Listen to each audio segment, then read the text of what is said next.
This is James Woollard, stadium voice for your Seattle Sounders Football Club.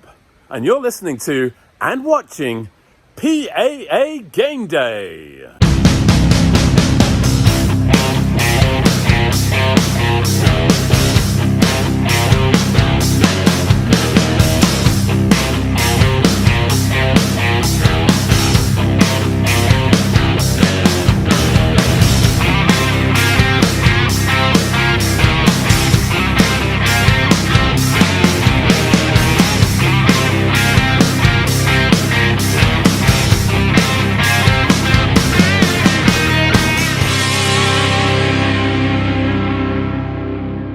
Please welcome the host of PAA Game Day and a public address announcer for Syracuse University and Colgate University, as well as the New York State Public High School Athletic Association for numerous championships, Tom Winiecki. So welcome back, everyone, to another episode of PAA Game Day, that podcast that takes a behind-the-scenes look at professional public address announcers, to that voice that we hear all the time in the arena, but we rarely get to know. I'm your host, Tom Winiecki, and today we have another guest that made it to the top of their sport. He's a public address announcer for the Seattle Sounders of Major League Soccer. So please welcome James Woollard. James, thanks for joining us today. Well, thank you for the invite. All right, so James, let's get right into it here. Tell us, how exactly does a farm boy from Cambridge, England, go from teaching middle school and high school geography to being the voice of the Seattle Sounders of the MLS? Well, thank you. Yes, I often describe myself as the accidental PA announcer. And by that, I mean, I kind of stumbled into it, not as an intentional career plan. It was certainly not something I trained for or went to college for or anything like that. Mm-hmm. And as you mentioned, I am a farm boy. I grew up on a farm in England, in Cambridgeshire, to be precise, which is about, if you're familiar with the layout of England, it's about 60 miles north of London. Okay. And I grew up on the farm. My aspirations, actually, apart from my initial fascination with archaeology when I was about 5, which I think, all of us go through that Indiana Jones phase. We all like looking for rocks. Yeah, exactly. My main career aspiration from secondary school onwards was to be a teacher. And I considered myself kind of a fairly academic kid. I loved reading and research and enjoyed geography and history, social studies in general. And so I think I'd set my sights on becoming a teacher from about the age of 16 onwards. And so I went to college, majored in geography, actually got qualified to be a teacher. And that was the profession I went into. I taught for 9 years in the UK, and then I actually went to live in the Cayman Islands for 4 years after I left England. So that was in 1998.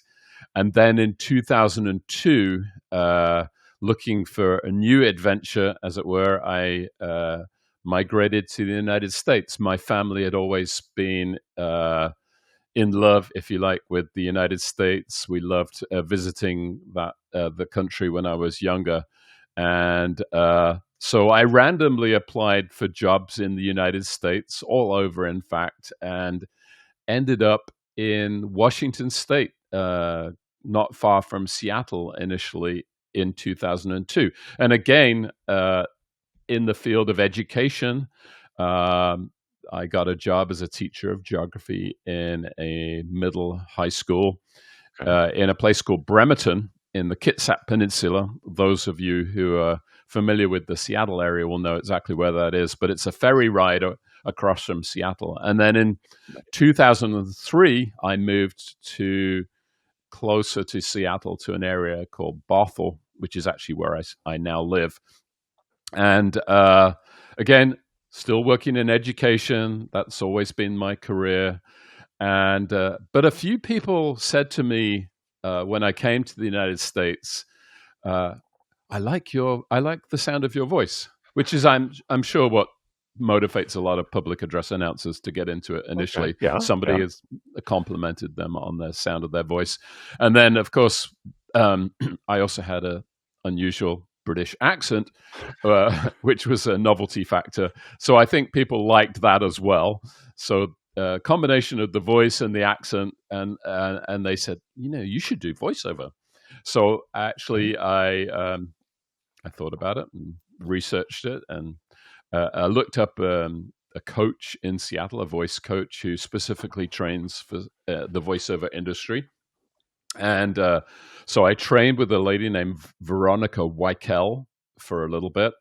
And she and her husband, who was an audio engineer, said, you make sure that you're ready. Before we make a demo, we want to make sure that you're ready so that you can get an agent and so that you can, actually get voiceover jobs. So I, after some training, made a demo, got an agent, and started to get a few jobs. Not a lot of jobs. I mean, it's actually quite a dog eat dog industry, the voiceover industry these days, and it's hard to land jobs, but I did land a few jobs, maybe 3 or 4 a year, which was fun. And in 2007, I did a gig for a product, Pacific Card of all products, and it was a group of British people. They specifically hired some Brits to sit around a pub and bemoan the decline of Atlantic Card. And then somebody piped up, well, have you heard about Pacific Card? And that was the whole point of the commercial, was to promote Pacific Card. Anyway, random product, but it was one of those things that led on to something else. And I've watched some of your prior podcasts, and people always mention about connections, the power of networking, the power of, well, you never know, this store will open. So what actually happened was, it just so happened that commercial was filmed by Victory Studios in Seattle. And Victory Studios was the go-to studio of then Seahawks football. Oh, really? Pointy ball football as opposed to the round ball football. Well, there's your connection right there. Yeah, there you go. It was a connection. And in 2009, the Sounders MLS franchise was launched for the first time. And somebody from Seahawks, who were then in business partnership with the Sounders, contacted me completely out of the blue. And they said, we've seen you in this commercial that you did for Pacific Card. Yeah. And we'd be interested in you auditioning for our public address announcer role. And so I'm on the other end of this phone at this point in time, and I'm kind of gape-mouthed listening to this guy asking me to audition for the Sounders public address announcer position. And the reason I was gape-mouthed and kind of shocked was because I'd never done any public address announcing before. Okay. And in fact, I'd never done anything related to sports broadcasting or any voiceovers really related to the sports world. So my immediate thought was, why me? And then my second thought was, well, would it fit in with the rest of what I do in life, which was I was still in education. And it turns out that public address announcing is a perfect fit for education, because a lot of, unless you're a baseball announcer where you have afternoon games, a lot of the games are in the evenings or they are at the weekends. And so it's actually a pretty good career path for people who are in education. I found out since that a lot of people who are public address announcers also work in education in some form or other. So back to the story. The Sounders asked me if I could come in for an audition at Victory Studios. And I went in and I auditioned. and I didn't get the job.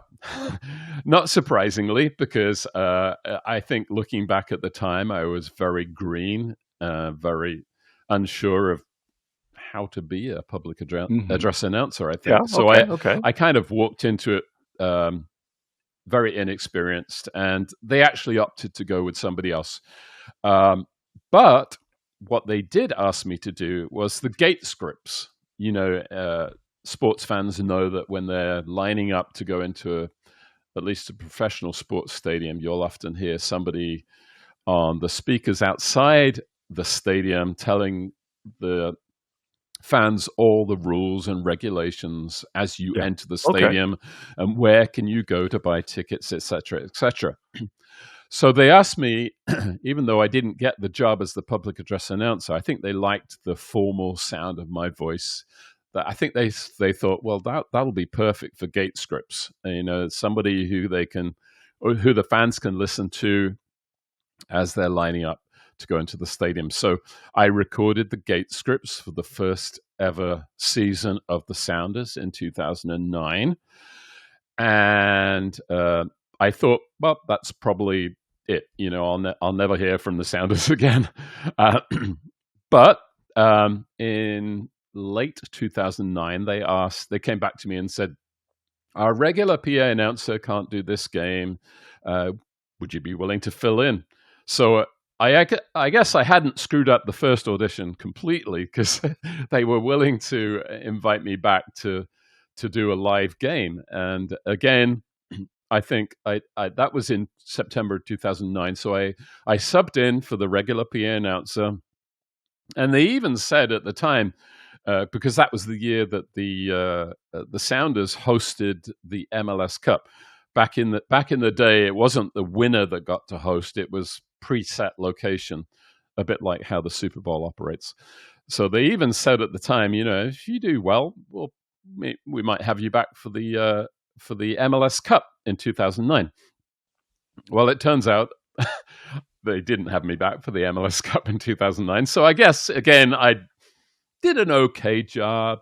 But they still liked my voice, which was fantastic. And in 2010, they asked me to do the gate scripts again. And again, I thought, well, that's probably the limit of my involvement with the Sounders at that point. And then fast forward another year, January 2011, I think it was. They contacted me again. Can you record the gate scripts? Yes, I'd love to do that. I went into Victory Studios again. And the guy that had originally contacted me back in 2009, he kind of pulled me aside. He said, well, the original PA announcer is no longer with us. And we're trialing some new PA announcers. I know we auditioned you in 2009. You didn't get the job, but we'd like to give you another go. And I said, wow. And this time, I think I took it a little bit more seriously. I actually reached out to some friends who'd done public address or play-by-play announcing, and got some advice from them about how should I approach this audition. I was thinking, this second time round, this is a good sign. They might be willing to actually look at me more seriously. And I said, well, when's the audition? And they said, well, the audition will be the first game of the 2011 season. And so at this point, I'm thinking, they're pretty serious. And so I auditioned for the opening game of the 2011 season. I think I went in, again, somewhat nervous, but more prepared this time.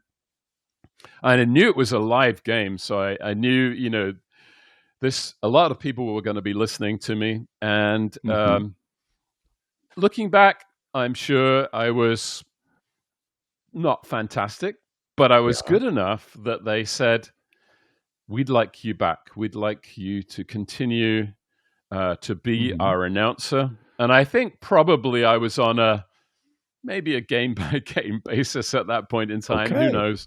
But so that whole 2011 season, I was going through that feeling of, I don't know if you've heard the term imposter syndrome, when you feel like, yeah, I'm not sure they really want me. I'm not sure I'm the right person for the job.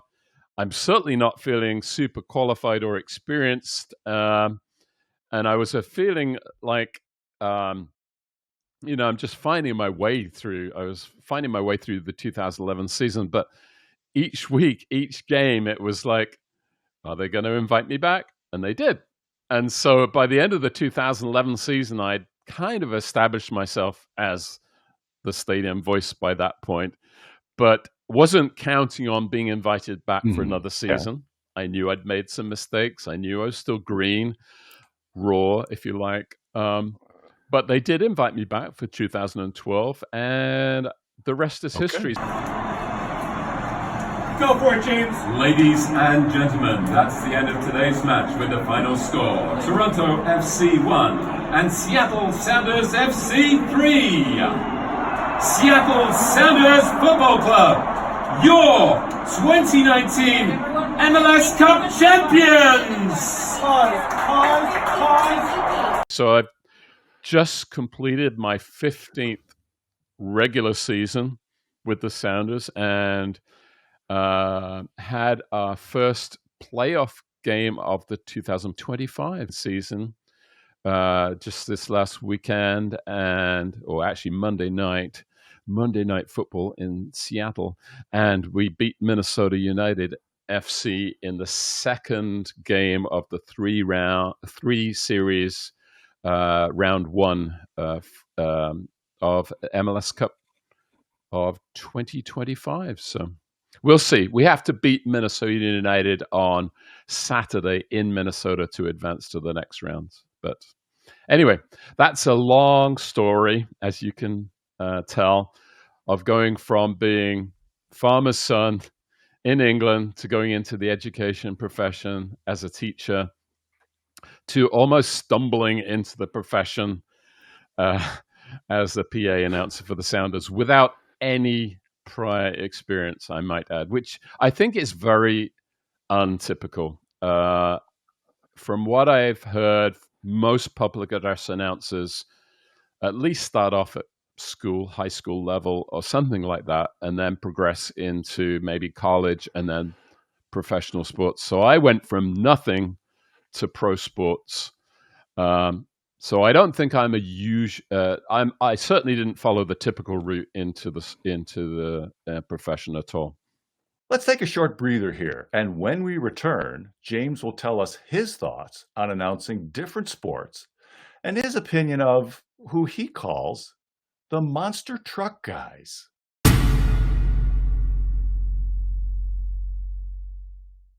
Announcing the Game is a free resource to public address announcers to take you through how to take your skills to the next level. A simple click on the sport gives you free access to a video that goes over terminology and rules specific to a lot of sports. So take a look, see if we can help you improve your skills.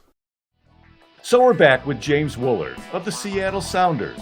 Now, James, when we talked before today's recording, you said you had an interesting take on how every sport needs its own unique sound. Talk to us about that.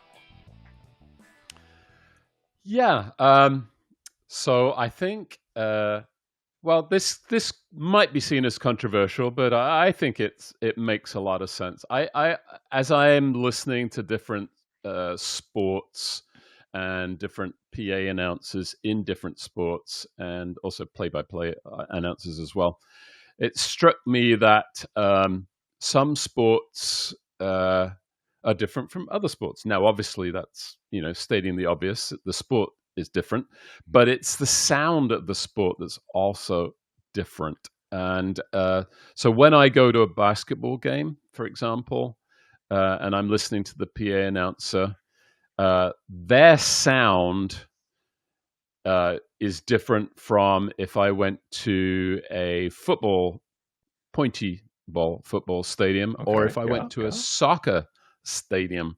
I again, I will preface this by saying, my background was never in PA announcing, so I came into this without any prior experience or anything like that. But my experience, if you like, was listening to sport as a fan, and especially soccer. And in England, the PA announcers are pretty subdued, to be honest. They're not really loud in their sound that they're projecting. Now, and I'm not talking about necessarily the volume in the stadium. I'm talking about kind of like or you referenced the monster truck rally, Sunday kind of sound. You will never hear that, or you will very rarely hear that in England at a soccer game. Now, you might hear it at an alternative event in Britain, but not usually at a soccer game. So I think that I was trained that wasn't that wasn't the sound of soccer, as I call it. So when I started, again, with the caveat that I wasn't a public address announcer before, so I've got no experience of announcing in any other sports other than soccer. I would say that to my mind, soccer has a more subdued sound compared with the arena sports like basketball, hockey, especially. I mean, the extreme example is you wouldn't go to a golf game and watch a guy, birdie a shot and go, "That's a birdie!" It would be so incongruous. And obviously that's an extreme example. But in soccer, while I am very enthusiastic when I announce my goals, a lot of the rest of the time, it's more an informational approach, if you like. I'm passing on a lot of, what's happening in the stadium now. And it's more conversational style, I would guess. So, yeah, that's my take on how different sports have different sounds. Now, I will say that there are some public address announcers who are very good at adapting how they speak in different settings, and I think that that's a really good skill to have. But it strikes me as odd when somebody comes in who's been a basketball announcer or a monster truck rally announcer and tries to announce a soccer game in that way. It sounds too much, if you like. It sounds over the top. And so to my mind, and my mentor, if you like, although I've never met him, is a guy named George Sefton, who was the PA announcer for Liverpool Football Club. And he did that job for 50 years.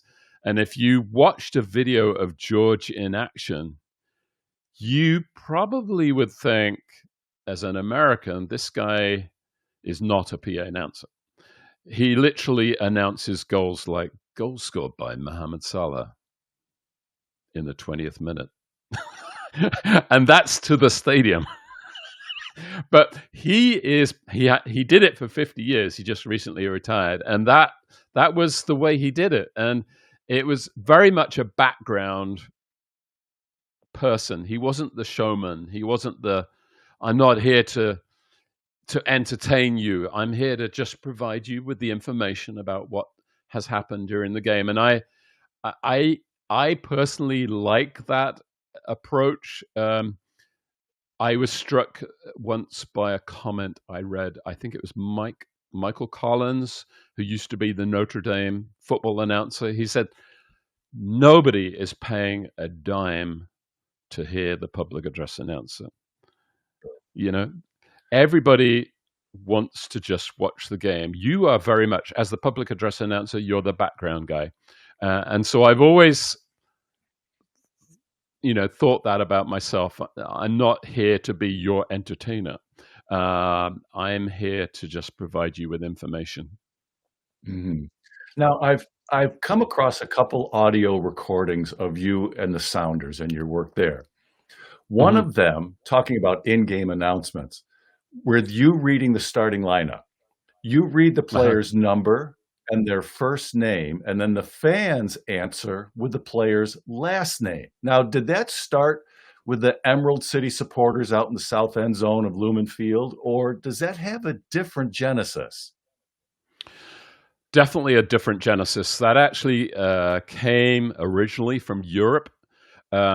I think a lot of what the American soccer teams have tried to do is replicate that European style. Yeah, they've either gone for the European style or maybe the Latin American style, but the Mhm. call and repeat with the names or the first name, last name shout out is very much a European thing. I believe it began in Germany with Bayern Munich. You can look up YouTube clips of the announcer in Germany announcing goals for Bayern Munich, and it's a sound that's been replicated a lot in the United States. I know in Los Angeles they do it. I think both at LAFC and LA Galaxy.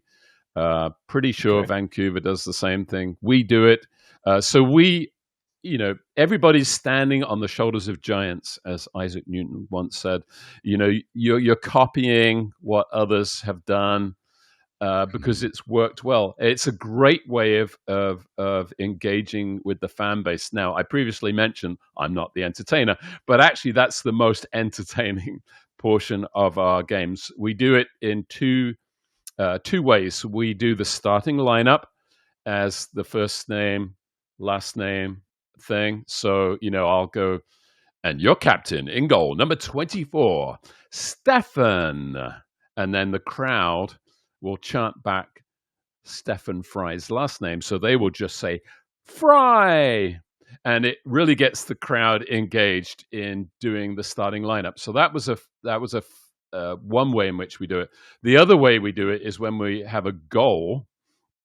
For example, if the goal was scored by Christian Roldan, I would say something like Sounders FC goal scored by number 7, Christian. And then the crowd would shout back, Roldan. And I'd say, Christian. And they go, Roldan. And then I'd do it a third time, Christian. And the crowd goes, Roldan. All right, and go James. Sanders FC goal! Scored by number 10, Nicolas! Nicolas! And the crowd love it. In fact, we didn't do that the first few years. I think we started doing it maybe 2013, that 3-time first last name. And the crowd loves it. And actually, to begin with, I used to just say Sounders FC goal and by myself, but now I've noticed that the crowd will join in with the goal bit as well. So it's a very participatory activity with the fans. They get to take part in the goal celebration. Obviously, they celebrate when the goal is scored, but they also get to take part in the actual goal announcement as well. And I think the players love it too. It's kind of a fun way. They get to hear their name said 3 times, first and last name. So it's really fun. Well, yeah, it sounds to me like you can do what you need to do and announce the goals without being that monster truck voice. But the way that it's evolved and the way it's come from Europe over to the United States, the crowd still gets into it. The crowd still gets hyped. And you don't need to scream and yell at them to get them hyped. They've learned to do that on their own. Now, there was another call that I heard you make years ago, and it was called the moment of the match involving Mauro Rosales and Steve Zakawani. Tell us how that all came about and what that meant to Seattle. Yeah. Back in the day, there would be a moment of the match. I think it's called something different now, a play of the match, or it would be a special event that happened during the match. Typically, it would be a goal or a save. But back in 2012, actually going back to 2011, Steve Zakuani, who actually is a British soccer player who played for the Sounders at the time, he got terribly injured. His leg was broken in a game playing against Colorado and Colorado Rapids. It was an away game. It was a horrific injury. It was one of those ones where the camera immediately pans away because it was like, ugh, nobody wants to see that. So he had his leg broken, and it could have been a career-ending injury. As it happens, I think it eventually did end his career, but he recovered enough that he was able to come back and play for the Sounders for a couple more years. So in 2012, at a home game, we were playing Colorado again, interestingly. Oh, and during the game, he was subbed in. And it's always a special time when a player returns after a long injury, a long time out, and you can really pump up his name. So, yes, you're correct. You remember the moment that you saw on the video was when Mauro Rosales, I'm trying to roll my R's there, left the game, and Steve Zakuani, I think his number was 11, came into the game. And so, I was able to announce his return into the game after a long injury. And it was one of those most moving times. I can think of quite a few occasions actually in the Sounders time that I've been with them. But that was one of the most moving occasions because, like I said, it could have been a career-ending injury for Steve, and he was able to return to playing soccer again and come into the game. And so I was able to, basically announce returning to the game. I didn't go into all the details. Number 11, Steve Zakuani. And people, I remember, had number 11 cards, which they held up at that moment. And so there was probably not a dry eye in the stadium at that point in time because, it was such a horrific injury that people thought he would never play again. And the fact that he was able to come in and play not just soccer at a basic recreational level, but at the highest professional level again, was fantastic. And this was a guy who was the first pick in the 2009 MLS Super Draft. He'd played for Arsenal Academy back in the day. He went to Akron University, and he was a very, very good winger player for the soccer for the Sounders, and in soccer in general, he was like one of the top stars. Had he not had that injury, I think he'd probably good chance he'd still be playing today because he was a young player when he was picked up, or he would have been nearing the end of his normal career at this point in time. So, but it was a special moment. Usually those moments are goals or saves, but that was nice when we got to announce him as a returning injured player back to full strength. Oh yes, well, with the soccer community in Seattle and probably across the MLS as a whole, to see somebody like that come back, and then for you to have that small part in that moment, for that gentleman to get back on the field after all that time in rehab that he had to go through, had to mean a lot to him and to the team and to the city itself and to the whole league, probably. Absolutely. To be able to see.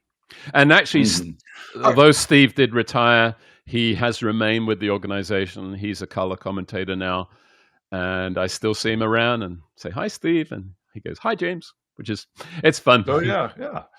It is. So, folks, we're going to take another break here for a minute, and when we come back, we've all had mentors that have helped us develop. James's take on that is a little bit different, so stay tuned.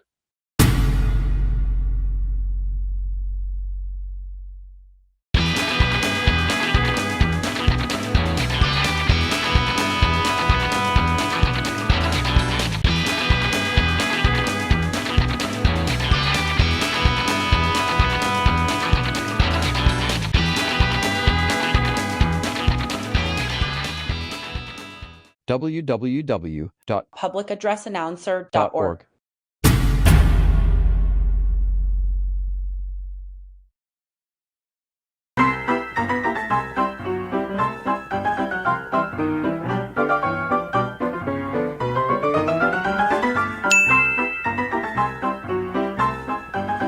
So we're back once again with James Woollard.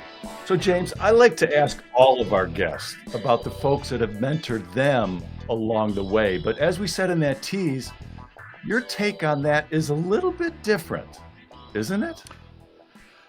Yes. A lot of people who go into the public address announcing profession probably seek out mentors to help them in their careers. And with me, who I like to describe myself as the accidental PA announcer with no prior experience, there really wasn't that ramping up training phase over the years where I would meet with, a professional announcer or anything like that. I was thrown in the deep end without very much experience. Having said that, when I did get the job in 2011, I did reach out to the Seahawks announcer, a guy named Randy Rowland at the time. Randy has since retired, but Randy was one of those super nice public address announcers who was like, of course, I'd love to meet with you. I would love to talk to you about announcing. And actually, that was his attitude has become my attitude since, which is if you are wanting to get into the profession, I am more than happy to sit down with you for coffee or for lunch or a chat at any time and talk to you about the profession, because I know that networking and connections and learning from one another is super important. I mean, what you guys do at Public Address Announcer is a fantastic thing, because what you're getting people, whether it be at the high school level or the college level or the professional level, and I know Sean Parker from Charlotte referenced this as well, how important it is to be able to connect with guys in the profession and learn from them. And so even though Randy was in a different sport, we shared the same stadium. If you didn't know, Sounders and the Seahawks both play at Lumen Field. Yep. And so it was great for Randy to connect with me, even though, I've mentioned previously in our conversation, there's a certain sound associated with each sport, in my opinion. Randy's sound for football is slightly different from my sound for soccer. Even though we're different, he was able to provide me with some useful pointers on, how to come into the games and how to, take care of your voice and things like that, which was useful. And he was just an encouragement to me, really. I think all of us need encouraging, right? All of us need a pat on the back sometimes. All of us need, some, well, that didn't go well, but, you did this great. And that kind of thing helps you, especially if you are early in your career, as I was in 2011. I didn't have a lot to go on in terms of, am I doing a good job? Am I screwing this up? He was able to listen to me at games. And actually, one of the cool things that came out of that was I became, for a short period of time, his spotter at football games, which I actually reflect back on as kind of quite amusing, because I didn't really know a lot about football. Okay. But I think Seahawks were gracious enough to allow me to be his spotter for a short period as a way of cementing that friendship, if you like. And it gave me a chance to hear him. And then I remember on another occasion, he came in and shared the booth with me and gave me top tips on, things I've done differently or better. And so, and I'm still friends with Randy. He's retired now, but I'm still connected with him. So I'll text message him, and we have lunch typically once a year. And, it's a friendship that's lasted. But as far as networking with other folks, I've also connected subsequently with people who've reached out to me and they've said, we really like listening to you. Can you give us some tips on how to get into the profession? And of course, my response is yes. I'd be more than happy to meet. My route into this profession is not typical. I was kind of plucked from obscurity, if you like, but I'm certainly here. I can give you some tips, and so I've met with quite a few PA announcers who have aspired to get into the professional game over the years, and they have.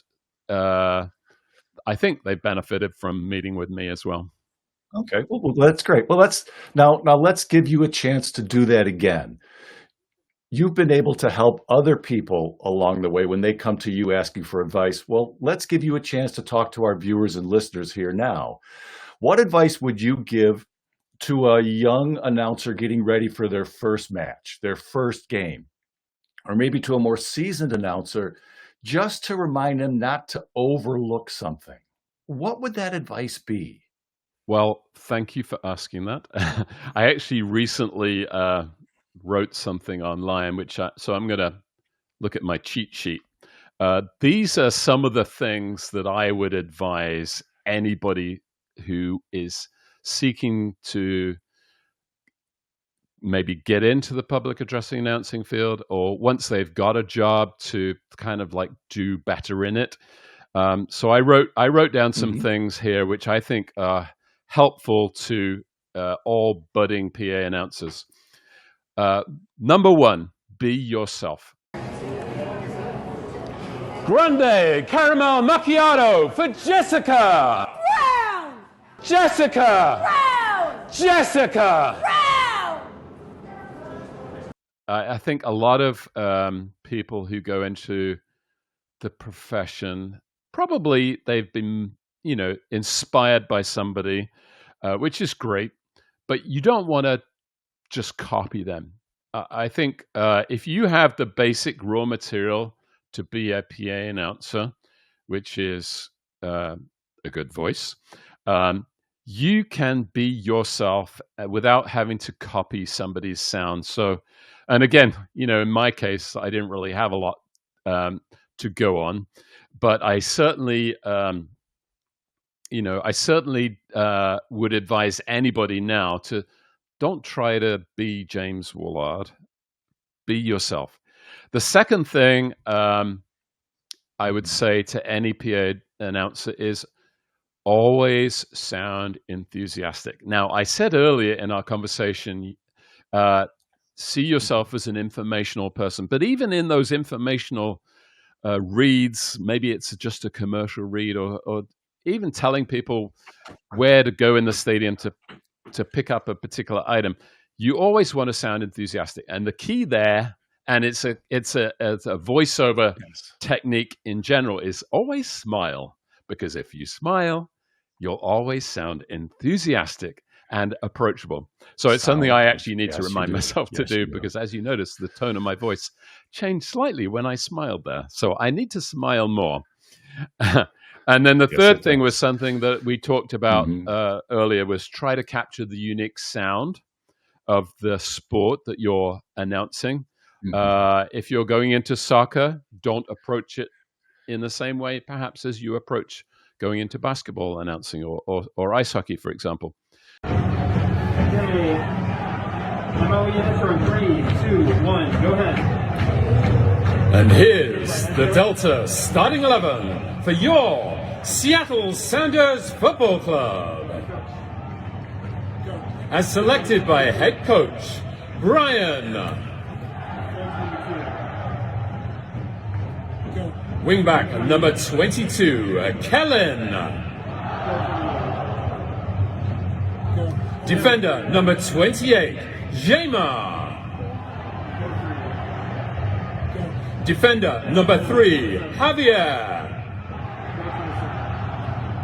Defender number 27, Shane. Wingback number 11, Brad. Midfielder number 6, Joao. Midfielder number 7, Christian. Midfielder number 20, Nicholas. Midfielder number 13, Jordan. Forward number 12, Freddie. And your captain in goal, number 24, Stefan. And that's the Delta starting 11 for your Seattle Sounders Football Club. The fourth thing that I would say to anybody who is a public address announcer is stick to the script. Don't editorialize. A lot of people think you're in front of the mic. It's free reign to say whatever comes into your mind. For goodness sake, do not do that. Every PA announcer has a script. Stick to the script. If you go off script, you'll get into trouble. I guarantee it. And then the final thing, and my screen's just gone blank, is, pronounce those names correctly. Of all the things that you can do wrong as a PA announcer, it's mispronouncing player names or coach names. And so it's the one thing I prep every game that I go into, is making sure that I know how to say the names of the players. Now, that at the high school level, you may not be blessed with a phonetic pronunciation guide, or even at the college level, when the visiting teams come in, you might not have a phonetic pronunciation guide, and you'll look with horror at some of the names and think, how on earth do I say those names? And you'll probably just do your best. Or maybe you'll look up videos, or you'll ask the coach, how can I say this name the way that best represents how it should be said? But at the professional level, we are blessed, certainly, with having phonetic pronunciation guides. So I always study the guides, the phonetic pronunciation guides, because I want to make sure that I say those names correctly. And so that would be my fifth tip. If you're a public address announcer, you might mess up on some of the other reads. In fact, it's guarantee almost that you'll make mistakes during a game, but try not to mess up the pronunciation of the player names, especially if it's the home team. The fans pretty much know the names of the players, and they will eviscerate you if you say it wrongly. So I always try to be prepared in that sense. Yes. With rule number 1 for us as public address announcers is always get the names right. And rule number 2 is never break rule number 1. Exactly. And if you don't have the pronunciation guide, there are phone calls you can make the day of or the day before the game. At a high school, talk to the athletic department secretary. They probably know all the kids. They can tell you how to pronounce the kids' names. You show up early to a collegiate game, talk to the SID of the visiting team, have them tell you the pronunciation. So yes, there's always ways to get it. Rule number 1 and rule number 2. All right, let's change tacks a little bit. And you kind of referred to that with Mr. Zakavani getting back into the game and the emotional part of it. But has there ever been for you one of those, oh my gosh, moments where you have to make sure that the mic is turned down so you're not heard cheering over the public address system? Any of those moments for you? So one of the most exciting times when I was able to actually express my enthusiasm was the CONCACAF Champions League in 2022. It was the first time I've ever been able to go down onto the pitch itself, which was an amazing experience. It was a Wednesday night. We had 70,000 in the stadium, and CONCACAF Champions League is the top competition, the top international club competition that we could taken part in at that point in time, and it qualifies you actually for the FIFA Club World Cup, which we later went to. But at that time, it was just it was an amazing experience. And like I said, normally I'm stuck in the booth. I have to be a little subdued with my professionalism and making sure that I don't get like, an over exuberant fan. But down on the pitch, I felt like a fan. I walked out. I walked out, and it was evening. It was May the 4th, 2022. It was dark, but all the floodlights were on in the stadium, and the crowd was so different from what I normally get to experience. When you're a PA announcer, you're looking down usually on the crowd, or sometimes public address announcer booths are closer to the people. But at Lumen Field, we're on the third level, so I'm usually like looking down on the field, looking down on the fans and the players. But now I felt part of this experience, and it was just absolutely amazing. So I felt like I was a fan, and I am a fan of the club. But then I was like caught up in the moment, and while I still had to maintain my professionalism, I was also I felt very much part of this championship celebration, which was such a special celebration. We were the first club in the new iteration, if you like, of the CONCACAF Champions League that had ever won this trophy in MLS, and so it was a big deal. And we beat Pumas, Mexican club, 3-0. It was just so cool. And then recently I didn't go down on the field for this, but we did the Leagues Cup Championship, which we won at the end of August this year. Again, a very special moment where my boss at the Sounders has to, just remind everybody, maintain your professionalism. We've just won. I know you all want to scream and shout and jump around, but we've got a job to do here. We've still got to finish the game off, and so you have to remind yourself in those situations. But inside, you're so excited because your team won, and it's always a great feeling. It must be a once in a lifetime feeling for the players or the organization, although they say they're always trying to win the next championship and keep winning. Mm-hmm. And at the same time, it's a once in a lifetime opportunity for you to be down and asked to be part of a championship celebration like that. What a great experience. Absolutely. Now, James, on the other extreme, all of us that have been behind the mic have had moments that something comes out of our mouth and we instantly want it back. Any of those moments for you, and how did you move on?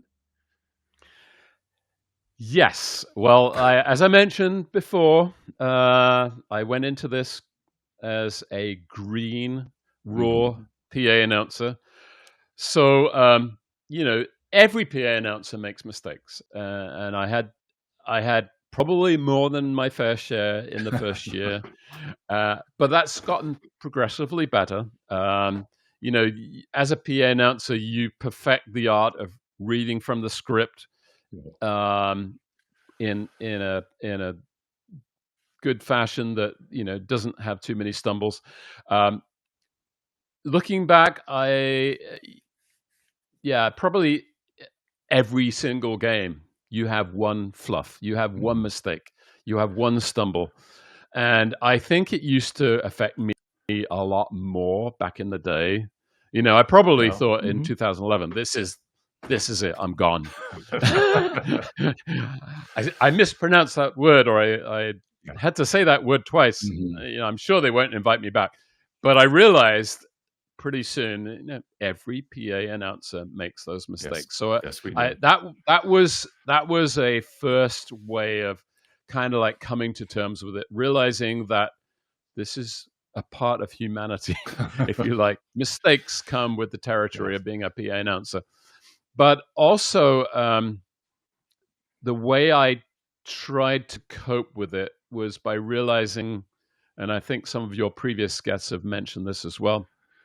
I think it was Sean who said, the fans don't have your script. Yes, if you make a mistake on your script, they don't know.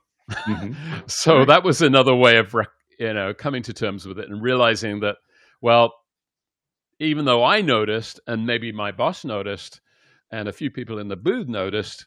Most of the crowd didn't notice. And Probably also true.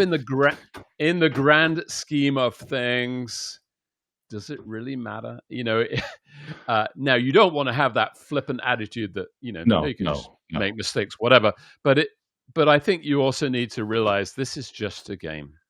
And if you make a mistake, it is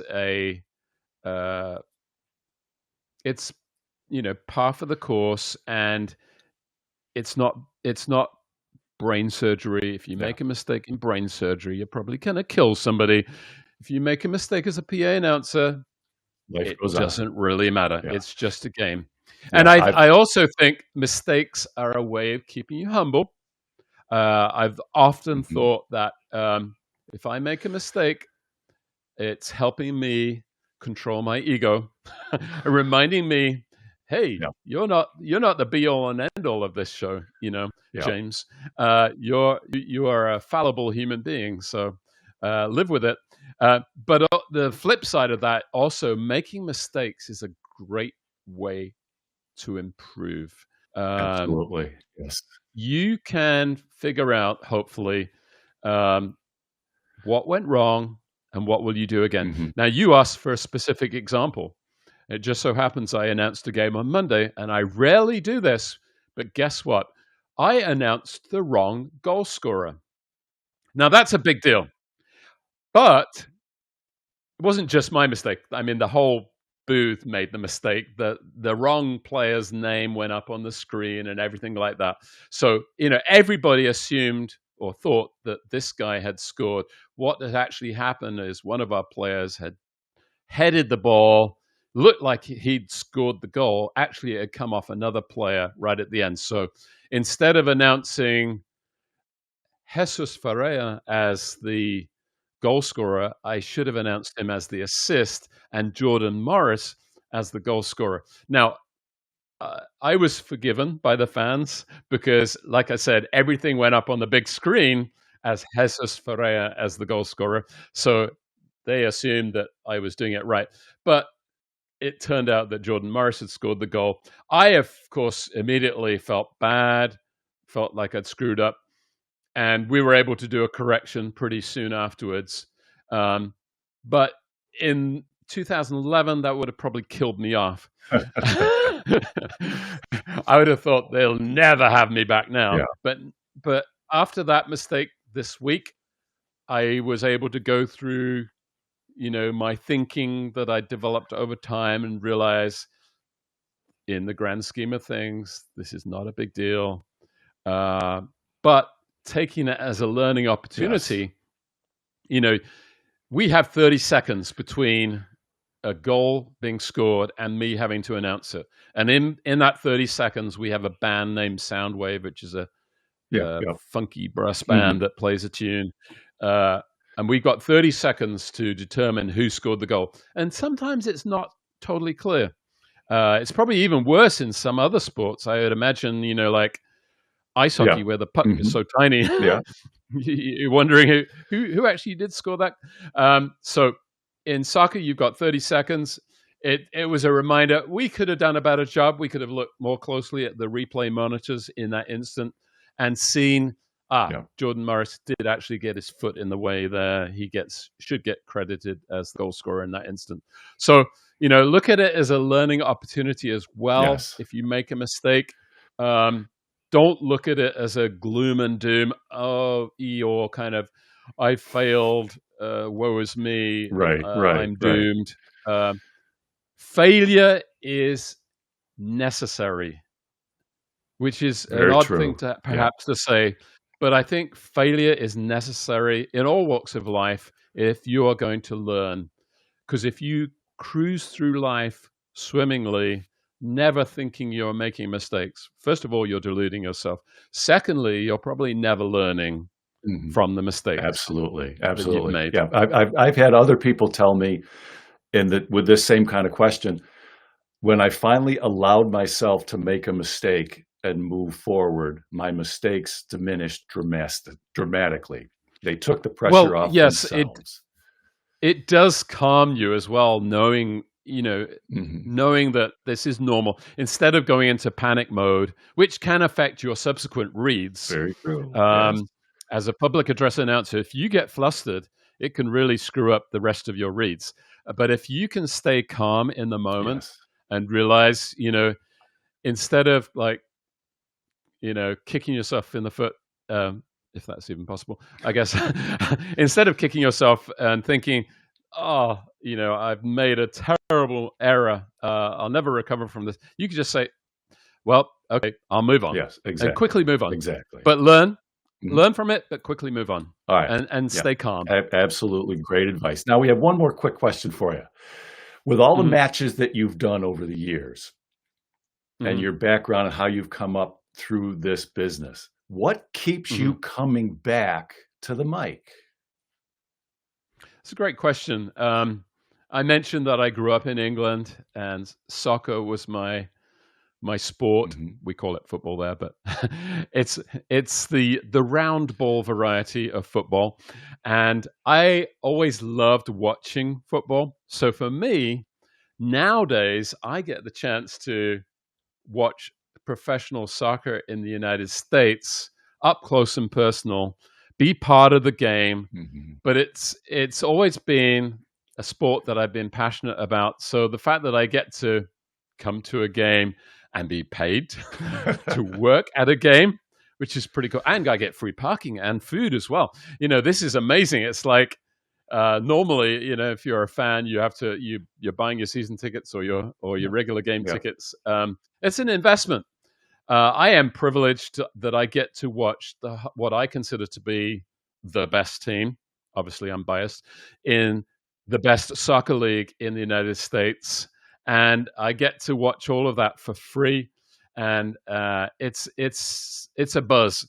And the Sounders have been very successful over the years.